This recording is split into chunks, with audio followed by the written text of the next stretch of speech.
The first round of the U.S. Open Cup was filled with plenty of madness.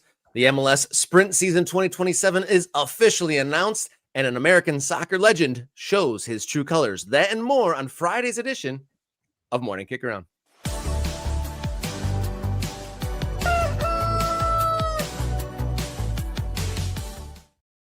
Hello and welcome to the show. You found your way to Morning Kickaround, the show that dots the map of the ever-changing American soccer landscape. How's it going? My name is Robert Kerr, local soccer guy, and to my side, we got radio soccer guy, Jason Davis. Welcome on in, everybody. How you feeling, partner?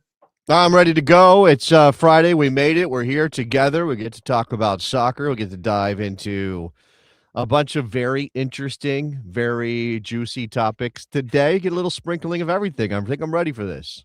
Yes, we are going to be going from local to national to international topics here today. One of the beautiful things about the game is it affects us on all these different levels, and there's activity on all the different levels. I'll get into my trip up to mid-Michigan for a giant killing, perhaps, and then some other news and topics. But let's get to some of our news and notes before we get to the bulk of the day. We had, there you go, Mr. Bob, new membership gifted. Yeah, we had some people have their gift memberships lapse this week. So if you lost your access to all of the bonus features of being a Morning Kickaround Ultra, an MK Ultra, that you get bonus segments, you get on-screen commenting during these live shows, and you get access to the Morning Kickaround Discord server. A few of you lost that, so be sure to re-up. But thank you to all the MK Ultras who are our regular subscribed members. Thank you so much for supporting the show.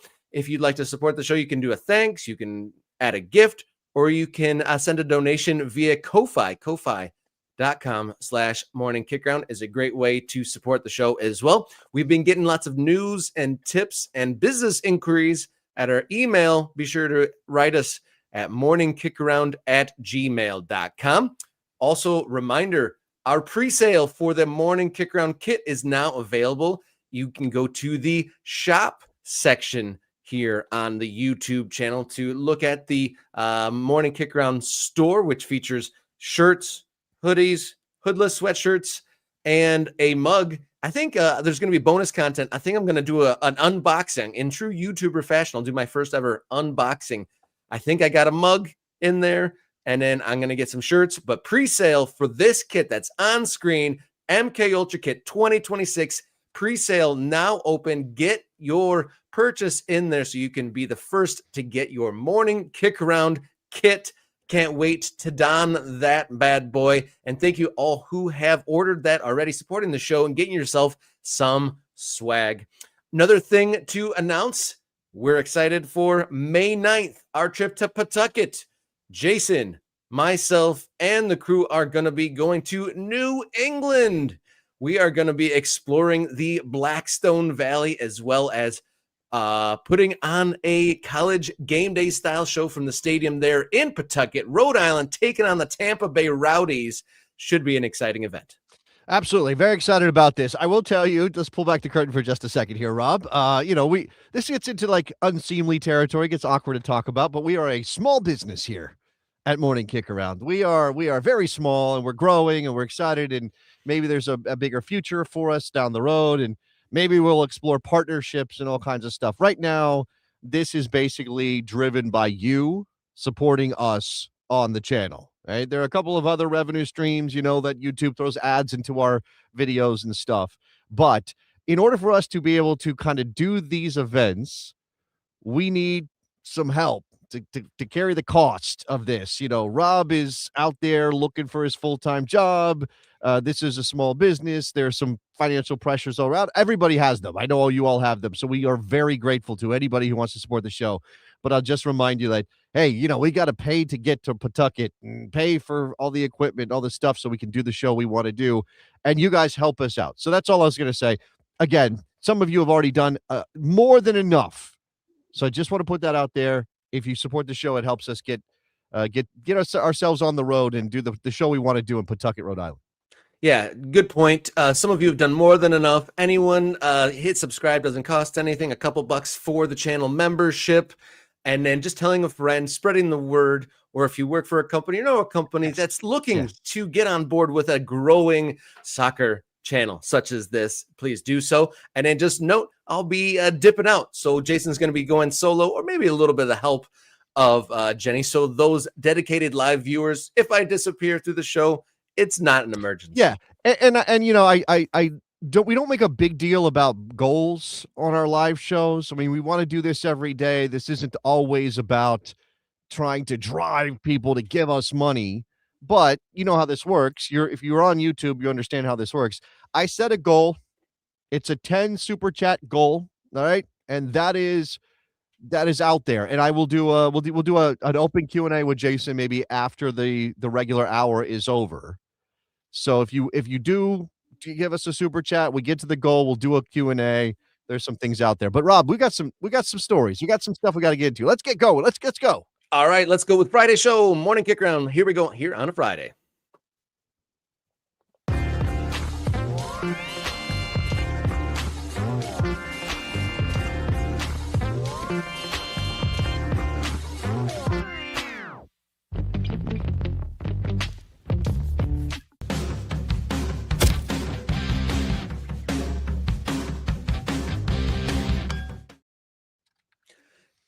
First round of Open Cup 2026 is just about concluded, and there has been more than enough entertainment and some wild notes to get through. I was on scene for the Flint City Bucks to take on USL League One side Forward Madison last night, and that was one of 6 amateur wins over professional sides at various different leagues and levels. Amongst the notes of this, you got one postponement in Pittsburgh where they had 2 indoor games, a 14-year-old goal scorer in Chattanooga, and there was a Malice in the Palace style situation out in California with Farolito. We saw maple syrups being shot in Vermont. All sorts of madness, all sorts of entertainment. Couldn't imagine why some leagues don't want to participate in this full-heartedly, but it's been quite an exciting round 1 here in the U.S. Open Cup. Yeah, I don't have Tuesday's results because we talked about those on Wednesday. You mentioned the postponement there in Pittsburgh and some of those others, but these are Wednesdays and Thursdays results that I have on screen just so we can pick at it a little bit. Obviously, the thing that we talk about every single time this tournament comes around is, will there be surprises, cup sets? Will amateur teams in particular knock off pro teams? And Rob, I see some cases where that definitely didn't happen. Shout out to Lexington, who scored 9 against Flower City Union.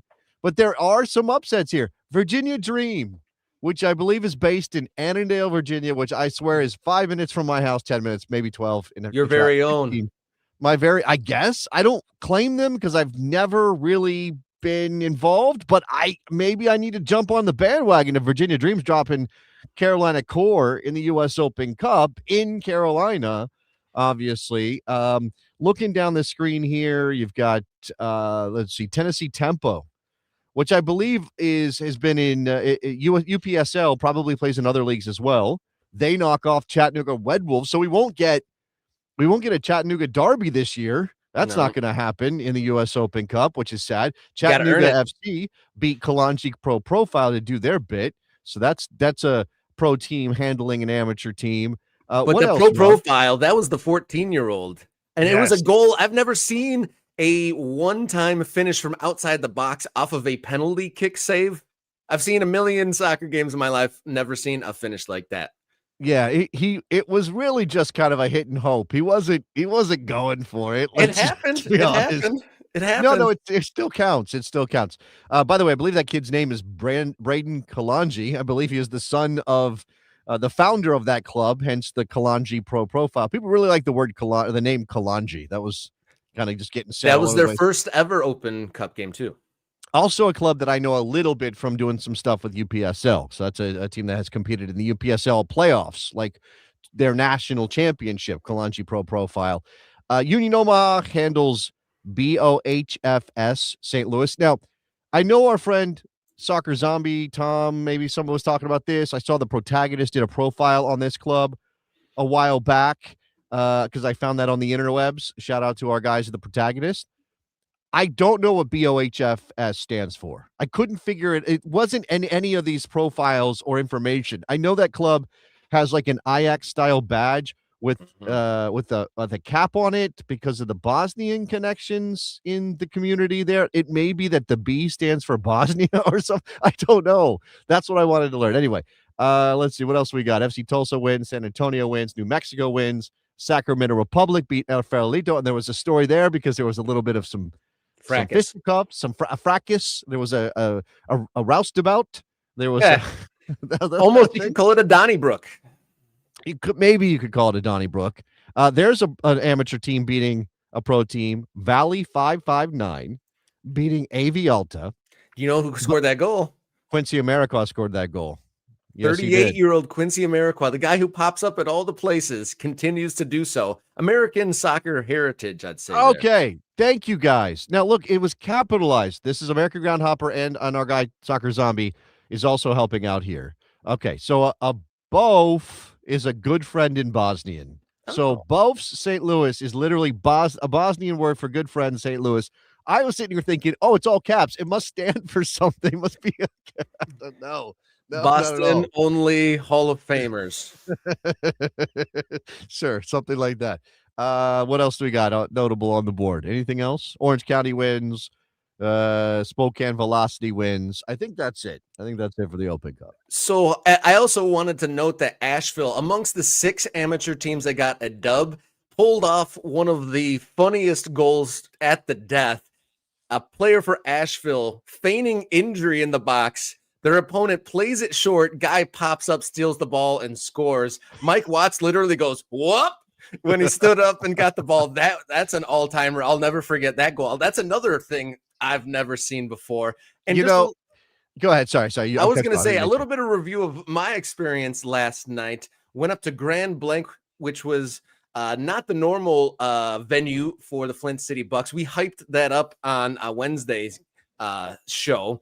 But I got to say, if you traveled 3 states away as a supporter, would you be trying to put your very all in to have your voice heard, be vocalized, and support the team? I mean, that's like probably a 10-hour trip to do that. Yeah. There was probably a dozen or so of the flock from Forward Madison. Not a single chant, not a single anything. The only thing they did was complain to the referee a couple of times. And that was justified because, get this, Jason, amongst the things I don't think I've seen, at least not more than a couple times, but Forward Madison got whistled offside for a Flint City Bucks back pass. A Forward Madison forward intercepted a back pass, and they flagged him for offsides. And that's insane. Okay. I don't want to degrade. I mean, like, kudos to the Forward Madison fans for making that trip, but I mean, I want to make it worth my while. I want to scream my lungs out, not have a voice the next day if I'm going to go states away to support the team. They did not make much of a voice. I want to be clear. Rob Kerr is calling out the Forward Madison faithful for not doing what fans are supposed to do, supporters are supposed to do. There wasn't even a go. There wasn't even a go Madison. You're also denigrating the level of officiating at the U.S. Open Cup first round level, which, man, obviously you take the good and the bad with these games. I was actually thinking, like, we probably should have brought up some images of the venues where some of these games were taking place, just because, while it's making fun of it a little bit, on some level, it's also like, look at all the places we play soccer, and we are forced to play soccer in this country.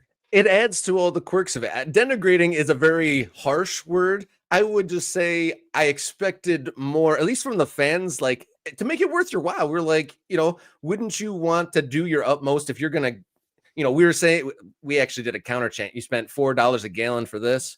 I would do more if I was going to spend all the time. You got to take at least 1 or 2 days off of work.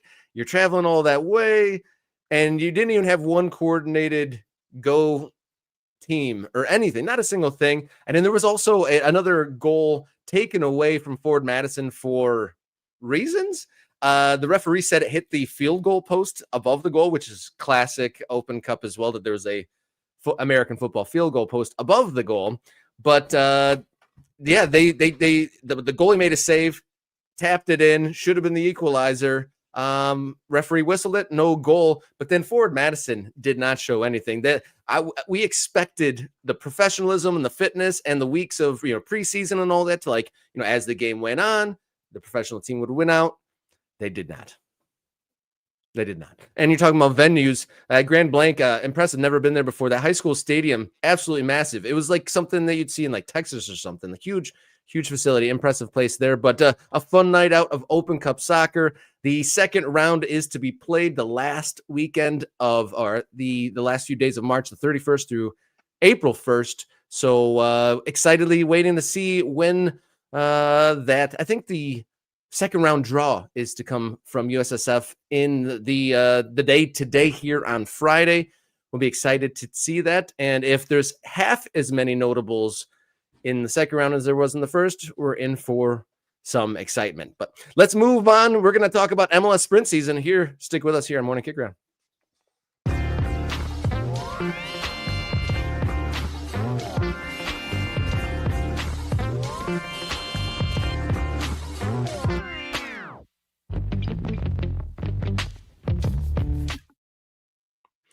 Welcome back in Morning Kickaround. Big announcement from Major League Soccer as they switch to a European-style fall to spring season, but that leaves an awkward spring next year, and we found out the format for how they will fill the void of the spring, and it looks like it's going to be a 14-game season, 7 home games, 7 away games, and producer Jenny posed a good question. What will be denigrated with a bigger asterisk more, Columbus Crew's bubble season or the 2027 sprint season? Yeah, the COVID season is what you're saying. The Crew won. I believe that was Caleb Porter's title in Columbus. Yeah. Some people might put an asterisk on it just because it was Caleb Porter. Just to say that. Look, this is awkward. This is weird. You can't not play games because if you finish this season in December, you are then waiting all the way until next, July, August before you launch the new season with the new calendar. So here's your interim season, 14 regular season games. As you said, you'll play all your 14 conference opponents once. So for the first time ever, I think MLS will have, a balanced season, but no, they've had balanced seasons in the past. It's just the league's too big to do balanced seasons now, unless you split it in half. Unless you split the league down the middle with the conferences and you say, well, you only play your conference in the regular season and then you move on to the playoffs from there. I don't think that is probably going to be the way of the future. There's a part of my brain, Rob, it's the OCD part, it's the I like symmetry part that goes, man, we should just do this in the regular, once we get back to a full season, we should be doing in-conference games and then but you go American League, National League, old style baseball, but then you never get, games with LA and New York or Miami playing LA or things like that during the regular season, and you wouldn't be guaranteed those in the playoffs. So I don't know that would work out. I don't know that it's a good thing for MLS, but you're right that there will be an asterisk on this title for whoever wins this one. And you'll get 18 teams qualifying for Leagues Cup out of this competition as well. 5 CONCACAF Champions Cup berths will be determined by the sprint season results. I wonder, how clubs kind of prepare for this thing, whether some teams, the ambitious ones, really go after this, or if they think of it as kind of a glorified preseason leading into the fall to spring calendar or summer to spring calendar that's coming. Yeah, that's going to be a bit of an awkward one. And these are competitive people. You make it to professional status, you're going to be competitive. So I'm not sure if they're in a game, they're going to want to win it. It is how I would approach it, but it'll be interesting. I feel like there's a lot of rewards for a short amount of games. So that kind of is interesting. But this, behind all this is Major League Soccer's lack of planning, that there was a natural window for this sprint season to happen before the World Cup. We should be doing this sprint season now. Yeah. but the powers that be, the gears of change turned too slowly, and they had to push it back to 2027, which makes it very weird. Yeah, it does. I mean, this also comes on the heels of the announcements last week or maybe earlier this week of the calendar for the playoffs this year. There will not be a break for the international November window. They're going to squeeze everything in post November window, which means we don't have that slowdown of the momentum. I'm excited about that. It is. I think we maybe talked about it a little bit, Rob. I don't remember it, but it was literally like the knockout playoff game goes into the best of 3 series in like 3 days, and then you're playing the best of 3 over like a week, and then you're going straight into the one-off conference of semis and conference finals, and then MLS Cup finals on a Friday night. It's on a Friday night for reasons that nobody quite understands. So that MLS is doing a lot of weird stuff right now. Outside of our childhood Friday night TGIF programming, isn't Friday night usually where they put stuff like a quirky thing that isn't necessarily guaranteed to get ratings? That's kind of a filler spot. Like it's Saturday and Sundays are the traditional big primetime match slots. So yeah, Friday's not like a big event night. Like we don't really do our there's National no NFL championships. playoff games on Friday night. Although I do think one thing that was mentioned with that MLS schedule is that the national or the football college football playoffs will be going on during that period, or you're getting to those or something. So, and I obviously, honestly, the way that college football works, I'm still catching up. Like things have changed so dramatically that I'm still catching up. But there may be some counter programming and trying to figure out a way around. NFL games obviously happening on the weekend as well. And when you're in December, when you're in December, again, college football playoffs, NFL regular season, getting ready for the playoffs. So yeah, there's lots of stuff. We'll see how that all plays out, but let's move on to our next story here. Stay with us here on Morning Kickaround.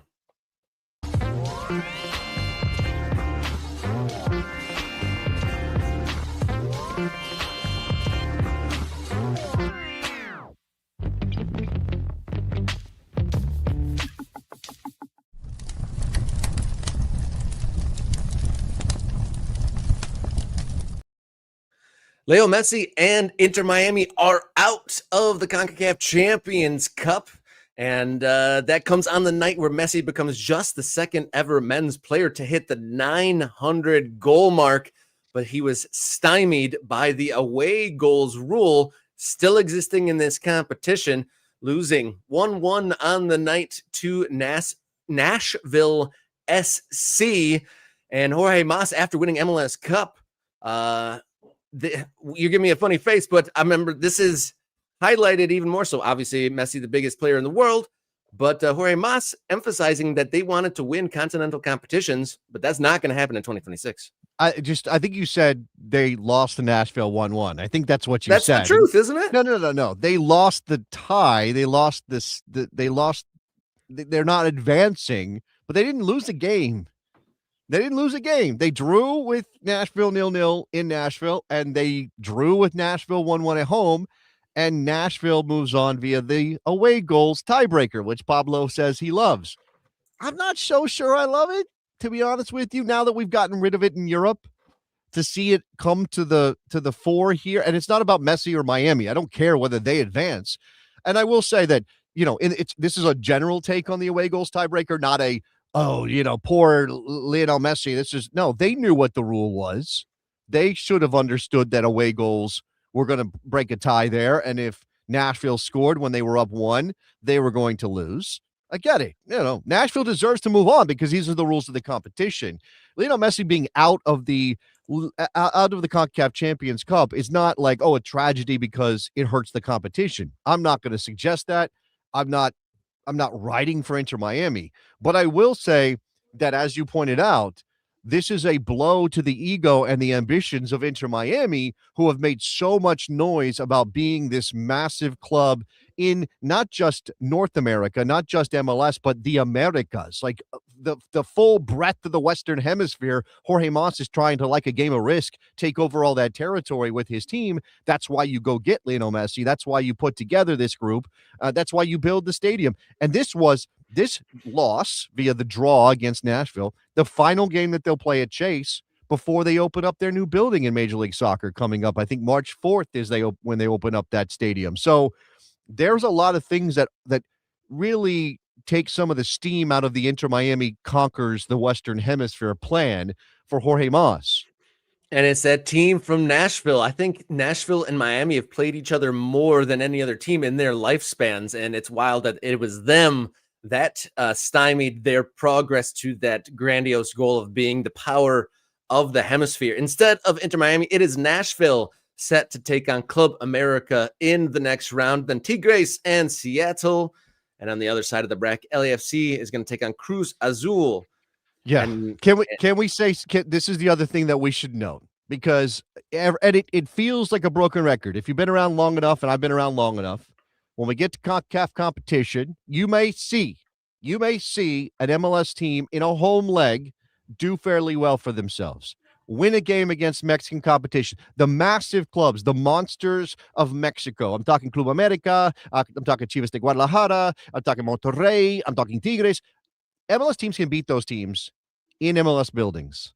What they cannot do is make it stand up when they go to Mexico. San Diego FC, who fought through a red card in that first leg. Actually, 2 red cards in that first leg. Won the game chaotically at home against Toluca. What happened when they went to 8,000 feet above sea level in the second leg against Toluca?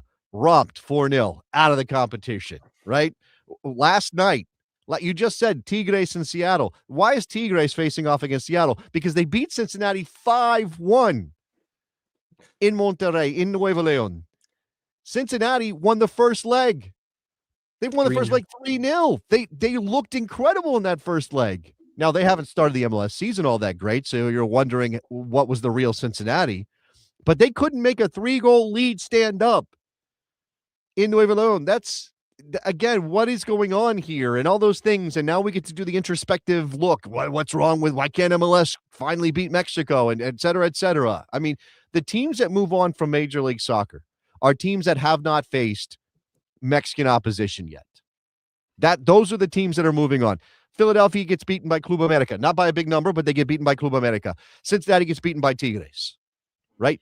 The San Diego FC gets beaten by Toluca, right? The Galaxy move on because they got Jamaican opposition, Mount Pleasant, with half their team not able to be there, visa issues. LAFC gets by Alajuelense of Costa Rica. They played well in that second leg, but that's a Costa Rican team, not a Mexican club. Right? Nashville gets by Miami, another MLS team.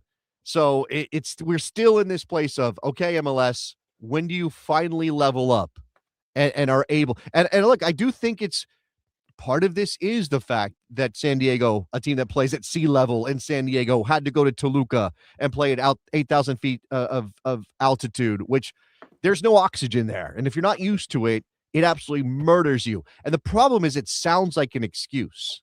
Every single time it happens, it sounds like an excuse. Maybe it is, but will Sam Surge and Hani Mukhtar be the ones that break through that and beat the Mexican Giants? I mean, we shall see. We shall see. But we've seen time and time again that it hasn't happened. Can they not, like the oxygen limitations? Does that prevent teams from parking the bus and holding a lead? I mean, you'd think that a 3-goal lead was enough. Like if the home field advantage in Mexico is so much, you'd think a 3-goal lead is enough to hang on. Bodo Glimt learned in Europe that wasn't enough for them either.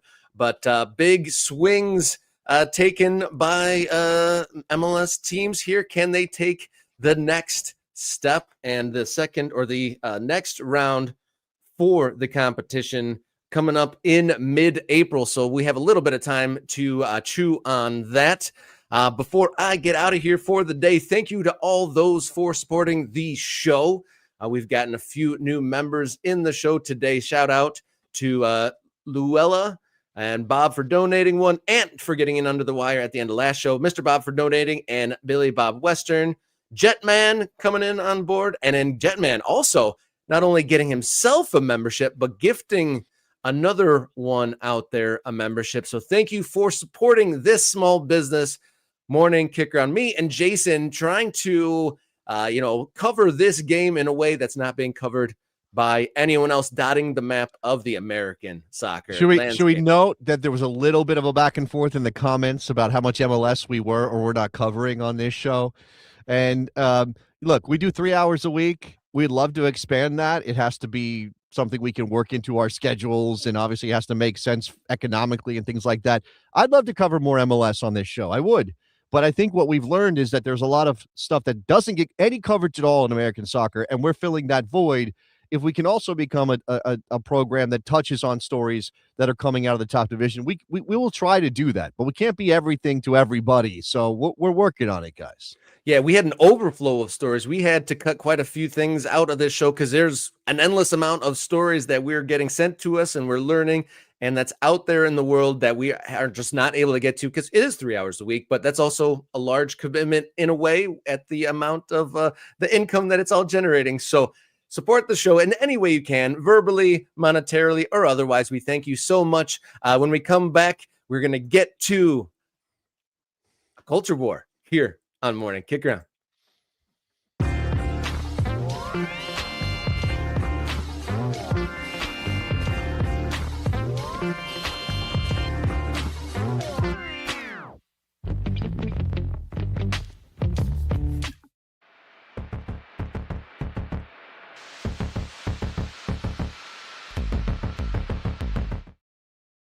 Hey, everybody, it's Jason. I'm back here with a culture war on Morning Kickaround just by myself. Rob had some other business to take care of, so for this portion of the program, it's going to be you and me and producer Jenny. This culture war is all about dual nationals, commitment to a national team, and what the right approach is on how we figure out what our national teams are going to look like. Now, this is specifically, in terms of the discussion coming out of a couple of comments about the U.S. men's national team and Noah Kai Banks in particular. But obviously, this would apply to the breadth of international football if we're talking about what that is and what we want it to be. And at the risk of being a little remedial, what is international football, guys? Like, what is the point of national team competition? Now, you go back to the earliest days, and the first ever international was actually like the U.S. and Canada or something. But then very quickly, home nations are playing each other, Scotland and England, and pride is on the line for who the best team on the island of Great Britain is. Or, once we get the game going on the continent, then it's okay. How is Italian football different from English football? And we're playing against each other and obviously, look, we live in the Olympic era. We've gotten the WBC, the World Baseball Classic, has now become a legitimately fun and interesting competition that people are engaged with. We won't get into the politics of the moment and the U.S. the U.S. baseball team. If you do want a little bit of that, go read my newsletter, which I dropped today, where I talk a little bit about the WBC vibes and what that might mean for the U.S. men's national team come this summer. But this culture war is about, again, dual nationals. So Noah Kai Banks is a player born in the United States of America, specifically Hawaii, not technically. Specifically, he was born in Hawaii. At the age of 7 weeks, he moved to Germany with his family or with his mom, and he grew up in Germany. He is, let's just say, culturally German. He may be American by birth, but he is culturally German. And now here he is, 19 years old, a talented soccer player, and the United States would love to have him in the fold. Maybe for the World Cup. He could go to a World Cup at 19. And of course, that would, for us as a national, as a fan base of the U.S. men's national team, be a boon, be positive to see a talented player choose the United States. Noah Kai Banks has not chosen the United States, at least not yet. The reports are that he has passed on a call-up for the U.S. men's national team in this window while he ponders his future and dreams and waits, perhaps, to play for Germany at the international level. Now, Germany is obviously a much more accomplished program than the United States, and if you grow up in Germany, I mean, this might apply to Noah Kai Banks no matter where he grew up. He could have grown up in, I don't know, Sardinia or something. That's not a country. I just picked a place that's not a country. He could have grown up. For some reason, my brain's not delivering a country to me. Could have grown up in Lithuania. Is that a country? That's a country. And maybe he would feel Lithuanian and want to play for Lithuania no matter what the United States was trying to do to recruit him. But obviously, in this case, you have a power imbalance. You have a successful national team program versus one that, while growing and obviously has some notoriety, is not nearly at the same level and certainly has never won a World Cup the way that Germany has. And I got no issue with Noah Kai Banks thinking about his international future. I got no issue with these players who are in these difficult situations, maybe torn or maybe not, thinking about this stuff. And I think we put way too much weight on dual nationals anyway, as U.S. soccer fans. We turn dual nationals into saviors that they may not be simply because they have a choice and we want them to choose us. And this becomes a reflection of our ego as soccer people in a world that does not always respect American soccer. I think that is at play quite a bit when it comes to dual nationals. But the story with Noah Kai Banks, having to think about this, and Mauricio Pochettino and the discussion being about recruiting him on some level, right? Like they're out there they're calling him up. And Pochettino referenced this in his comments on Tuesday when the new roster came out. He was asked about Noah Kai Banks, and he said, we're in contact. He's a good kid. It's a difficult question, a difficult decision to make, et cetera, et cetera. And this has led to a lot of people spilling a lot of words on this topic and saying a lot of words. And one of those people is Landon Donovan, the most accomplished American international of all time by some measures. You can argue if he's the best of the U.S. internationals. Same number of goals as Clint Dempsey in his international career. For lack of a better word, a hero of American soccer, Landon Donovan. Like, they'll just establish Landon Donovan's credentials as a player. He is now part of a podcast called Unfiltered with Tim Howard, former national team teammate of Landon Donovan, obviously a great goalkeeper in his own right, a great player. And those guys, just like everybody else, have a podcast, and they're talking a lot, and they're saying things about American soccer on a regular basis. And recently, I think during a conversation with Brian McBride, Landon Donovan laid out his opinion on how we should handle dual nationals. And he said, I'm not xenophobic and yada, yada, yada. He tried to couch his comments in this language of, I'm not trying to say that, you shouldn't play for the United States if you're not American, et cetera, because of that. But I want to cut through all this nonsense. And we have this issue with, if you got to be recruited, that's, we don't want you if you have to be recruited. We shouldn't want you if you have to be recruited, because playing for your country is such a responsibility, such a privilege, that you should want that so much that there is no question of whether you play for the U.S. men's national team or whatever, right? The idea that you should be bleeding red, white, and blue because that's what international football is all about, representing your country. And I saw exactly what Landon Donovan said earlier somewhere in the chat, and I'm going to try to pull it up, and I know you guys are going fast and furious, so thanks for that. This is PSU to DCU. It should be only eligible for the country you're born. That would stop these changes. It might. Yeah, I mean, obviously, if you put a hard and fast rule, you can only play for the country you were born in, which is what Landon Donovan said. That's what he said. Hey, here's a way around this problem of dual nationals and we got to recruit and all these things. Just you can only play for the country you were born in.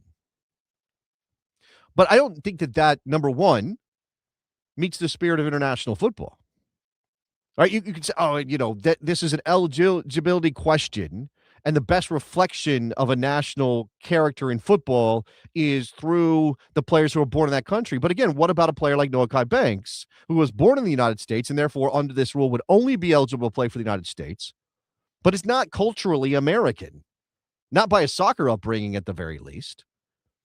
Like, if you're saying that an international football is supposed to be who's got the best soccer, who culturally in their national identity as they express the game, who plays the best soccer, who wins, well, then that doesn't meet that level, because again, so many people are moving around. We are now in the most transient moment in the history of humanity, and now we're going to make rules about, well, you can only play for the country you were born in. And Jetman brings up a good point. What about the people who were born overseas?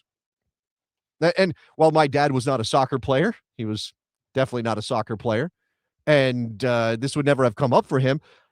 I think about my dad immediately because he was born in Taiwan on a military base to my grandfather, who was in the army at the time. So if somebody like my dad had grown up playing soccer and wanted to be a U.S. international, and the rule applied that you can only play for the country you were born in, he goes and plays for the national team of Taiwan. He doesn't get to choose the United States, even though he's an American citizen. Oh, you're going to make allowances for military bases. Well, now we're going to open up a bunch of cans of worms, aren't we? Because now we have to make allowances for all kinds of things. What about the children of diplomats who are born overseas? What about the children of soccer players who were born overseas? Do you know where Giovanni Reina was born? Born in England. So Giovanni Reina should only be able to play for England by virtue of this rule, not for the United States of America, which is where he grew up with his American father, who had been an American international. Tab Ramos wouldn't have been able to play for the United States under these rules. Tab Ramos was born in Uruguay. Like, so again, I just think that this is a problem, or this is a solution in search of a problem. The problem you think of is, oh, we are recruiting and there's all this back and forth and, oh, it doesn't feel right. But it's kind of an F your feelings situation. Like, I don't think we should be in the business of determining how somebody should feel about playing for their national team. Like, and I know that opens up the door for players who are just doing it because it's the best for their career. Or, and again, this is our issue with ego and our soccer, just doing it because they can't make the German national team. They won't get picked for the English national team. They won't get picked for a quote-unquote better national team, a more famous national team, the national team of the country where they were actually raised, so they choose us, and that feels wrong. That feels like we're getting the dregs or something. Like, would Ernie Stewart have played for the United States of America if the Dutch national team was like, Ernie, you're one of our guys? Now, there are some examples in recent memory, in the recent history, guys that are active right now where they had the choice and maybe they chose us over another country when they had maybe a dream. There was a real chance they could play for that country. That country was, quote unquote, higher in the hierarchy than the United States of America. And the one I can come up with is Serginho Dest. Because at the time that Serginho Dest was coming out of Ajax, there was a sense that he could play for the Dutch national team. In fact, the Dutch were talking to him, and he was in their plans, so to speak, at the time. And then he chose the United States, and they went, oh, I can't believe he chose. And I think there were a couple of things that worked there. Number one, they lost out on a talented player that they thought might be a Dutch international. And number two, he picked the U.S.? Ew, gross. The United States of America? This country, this is me, all right? This country is, this whole melting pot idea is sacrosanct for me, right? For me as an American and as a military brat and as somebody who grew up in a lot of different places and seen a lot of different kinds of America, somebody who now lives in an extremely diverse area in Northern Virginia, who sees people speaking multiple languages every day. I go out in public. I'm hearing Spanish. I'm hearing Korean. I'm hearing Chinese or Mandarin. I'm hearing I think that makes America great. That's me. All right. And we live in a moment now where there are lots of people who don't think that. They think America suffers or that multiculturalism is a weakness or some nonsense. And I just cannot fathom that as something that you think should change America, right? So, and for me, and I know this is a little high-minded, a little philosophical, maybe a little bit too dreamy, but for me, the U.S. men's national team being made up of players who come from so many different places, some of whom who are born here and moved away, some of whom who are born to citizens and never really lived here, some of whom were military brats like Weston McKennie, who fell in love with the game while his dad was stationed in Germany and became U.S. internationals who play for clubs like Juve. Like, for me, that's great. That's exactly what I want my national team to be. Like, I don't want my national team to be homogenous. Like, I don't want this to be a situation where we feel like American soccer is represented by one specific kind of element of American soccer. We already have that issue, right? We know that there's an issue with accessibility for the game in the United States of America. How homogenous, how boring does our team get? if suddenly it's, well, you have to have been born in the United States to play for the United States of America. And, oh, by the way, we're also going to have some impossible to judge test of how passionate you are to play for the United States. You got to be like Landon, who says he would have cut his hand off to play for the United States of America. Like, that thing of like, oh, let's test your commitment somehow. Man. All right, here's a question, or here's a point. Donovan made the point that having different groups created cliques that he thought was detrimental to the team. I understand that is potentially a problem. But again, I don't think that that's a problem that demands a solution that does something like eliminate so many potential U.S. internationals, because now we're holding you to this standard of you have to have been born here. Right? And that doesn't really even fix the problem if Landon sees one there. Because lots of players in this group right now, in the player pool as it exists, were born in the United States and moved away, or their families were here for a couple of months or a year or two and left. Yunus Musa. Who else? I mean, there's a bunch of these. Fowler and Balogun. Right? These are players who, by the rule of you have to have been born there, would qualify for the United States, but aren't culturally American when it comes to soccer. I just... And man, look, I want to allow for everybody's trying to figure this out, but I don't think this is exactly the way to go. And I'm a little disappointed. And I know this is not the first time Landon's talked about this. You know, if you go search Landon Donovan dual nationals, you'll get stuff from 5-6 years ago. And also he's got a book coming out, so probably has something to do with that. I don't know. All right, that's it for Culture Wars. Keep those comments coming. Let's get into a dot the map situation. I know Rob's not here, and we usually do this together. But as we finish out the show, this is what we do if you become a member and ultra here on Morning Kickaround. You become part of our map of soccer fans scattered across, for now, the country. It's very possible that we will. And we have no rules about you have to have been here or born here or live here. You can be an ultra from anywhere. Like we're totally open when it comes to that. Let me pull up the map here while we do this. If you are not yet dotted, and you want to get dotted and you're in the room, then go ahead and drop your location in the chat and I will put you on the map. Rob has given me a list. He's pulled all the notable information here for who we need to put on the map. So as I work the internet to put this together, let's see what we got. I just got to share the screen so you guys can see what I'm doing. We'll put this there, and I think, all right, there we go. Make myself just a tiny bit bigger so you guys can see me as well. All right, I got according to Rob, who has done the work, Gardner, Kansas. I lived in Kansas a couple different times. No idea where Gardner is. Lived in Wichita. Didn't really venture too far away from Wichita while I was there. 78 spinner. Let's put 78 spinner in Gardner, Kansas. I don't see any teams attached in my notes here, so I will save 78 spinner in Gardner, Kansas, and we zoom out. What do we got? Oh, that's just south of Kansas City, southwest of Kansas City. So Kansas City suburbs for 78 spinner. I see Steve in Rochester, Minnesota, not New York, Minnesota. So we'll add Steve here to Rochester, Minnesota. Clubs, Minnesota United. Shout out to the Loons. Ford Madison. That's 2 pro clubs, different divisions. Sevilla. Okay. Shout out to Sevilla in Spain.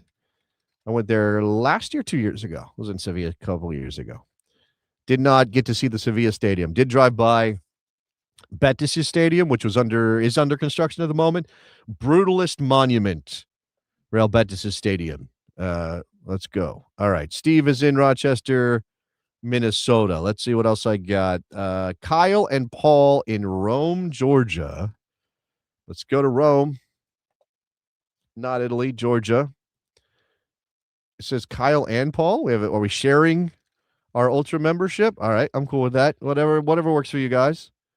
Do I see any clubs? I don't see any clubs for Kyle and Paul, so I will save Kyle and Paul on the mat. Let me just zoom back out so you guys can get a good picture of this. I didn't like show you the full map. So where are dead spots? I know this like such a glass half empty view of the ultra situation that I'm like, where are the dead spots? We got to fill in all those dead spots. We're doing great.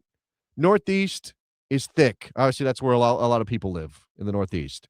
So we got Northeast, Midwest is good. Lots of Michigan. Shout out to Rob and Jenny and everybody else who's in Michigan. Luke is in Michigan, right? A bunch of other people there. All right, let me see what else. What else we got on the list? Derek in Kalamazoo. Oh, that's another. Is that another Michigan? Why am I writing Derek? I need to write Kalamazoo. Okay, Kalamazoo, Michigan.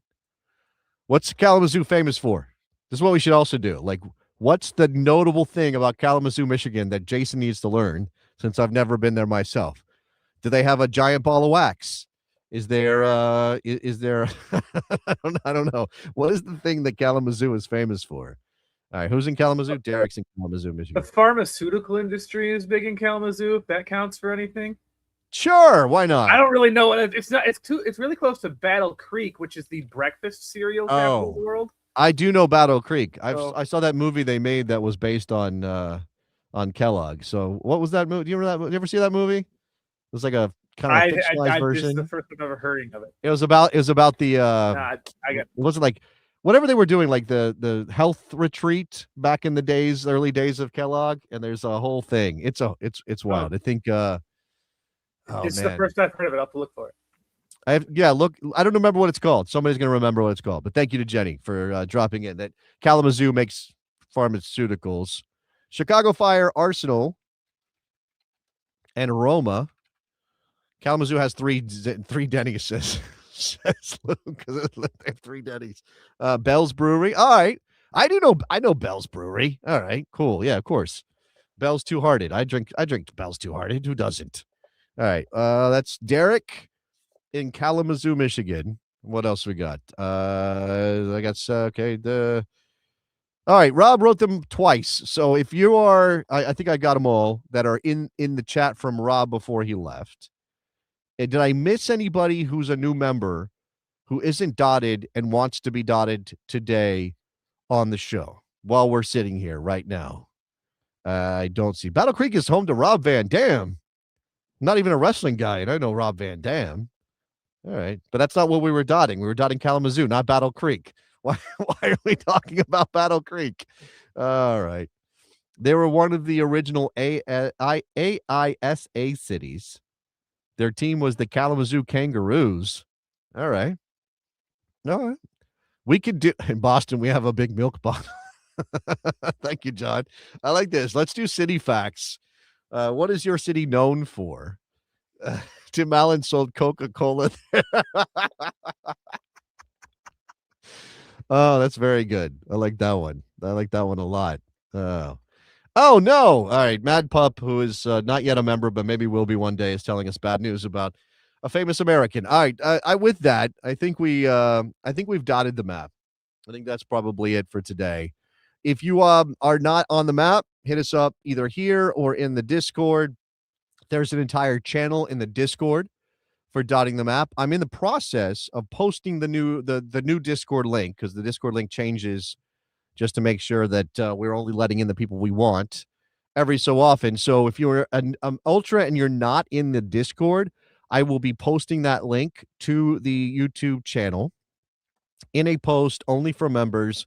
So just go to the YouTube channel, look for those posts, and jump in the Discord. It is a great time. We've got, I don't know, a very active community. I think probably there are a lot of people in there who got their membership through gifts in the last couple of months, including during the kickathon rather. They're still in there. We're not booting people from the Discord. But know that, it'd be nice if you're going to hang out in the Discord if you keep your membership going, because then that's the perk. And I don't want to be it feels bad to kick people out of Discord, but that's, kind of the deal is you got to be a member to be in the Discord. Let me check the dot the map. All right, I got more. This is great. I forgot to go check the channel. So what do we got here? I got looks like Michael is in Schererville, Indiana. Schererville, Indiana. All right, there's Schererville. I'm going to add Michael to Schererville. And he says he is a fan of Forest Park Rangers, St. Louis's newest club. Is this the new club, the new amateur club that our people are talking about making in St. Louis? Sounds great. Now, he's not in St. Louis, but he is a founding member of this club that will start play in 2027. All right, Luella. All right, let me guys see you in the chat there. Prestonburg, Kentucky. We do not have anybody in Prestonburg, Kentucky yet. So I'm going to put you as Luella E. If you want me to change your name, anybody wants their name to be different, let me know. Your dot is under your control. Again, name, club affiliation. If we want to start putting pictures in there, I mean, not of you necessarily, although that's up to you. Pictures or images or video, we can do that as well. Maybe once you all get your MK gear, you send us pictures of yourself in the MK gear. That would be great when we get how about when we get those jerseys out, which is coming. Let's do that. Let's mention that, since I think I am done with the map for the moment. Let's go back and just maybe do a little bit of hyping up on the jersey, which is available for pre-sale. Find it on Fourth Wall Store, which you can find on the YouTube channel. I will post the link to the jersey again in the posts for everybody to go and pre-order. I think we're doing solid business with this. I mean, we're up. I think we're into the 20s at this point for jersey sales, which for us, again, the small show and all of the stuff that we're building is a great number. No, Luke, I'm not going to change your dot name to Robert Kerr. That is weird and uncomfortable for me. That is no. I will change it to something. Okay, I did just say you can change it to whatever you want. All right, now I'm in a prison of my own making. So, all right. Anyway, buy your jersey, buy your gear. Do that over on the YouTube channel. Support the show that way. I said this before, like, obviously, if you support the show monetarily through whatever your method you want, we're going to be thankful. We're going to be grateful for that. And there's no, it's whatever you want to do. But if you want to get something tangible, like if you want something to hold on to for your support of the show, obviously gear is the best way to do that, right? You can support Morning Kickaround by buying a t-shirt or a hoodless sweatshirt or a jersey, and then rep that out in soccer communities around you so that more people know about Morning Kickaround. See how this works? You're helping us spread the word of the show. I should have Billy Bob Weston in Prestonburg too. All right, this is a problem. All right, I made. Did we not put Billy Bob Western on the map? Okay, let me see. I mean, I have this dot. That's Luella. All right. I mean, let's add another dot in Prestonburg. I just got to pick I'm going to pick West Prestonburg just across. There's a Prestonburg and a West Prestonburg. We're learning a lot today. So I'm going to put Billy Bob Western here. Thank you to Jenny for putting that back on the screen so everybody can see what I'm doing. That's why we have producers. If Billy Bob wants to change his name, more than welcome to do that. Billy Bob has been a great supporter of the show so far. All right. I see comments in the chat. I feel you. That last one, I feel you on that. Unfortunately, this is the business model for the moment. We're working on other things, but this is obviously helping us. So we appreciate your support. All right. Without Rob, it's getting a little difficult. So I think we're going to say goodbye. Thank you very much for watching this episode of Morning Kickaround. Big weekend of soccer coming. We'll be back on Monday. So, as Rob says, until then, enjoy your soccer.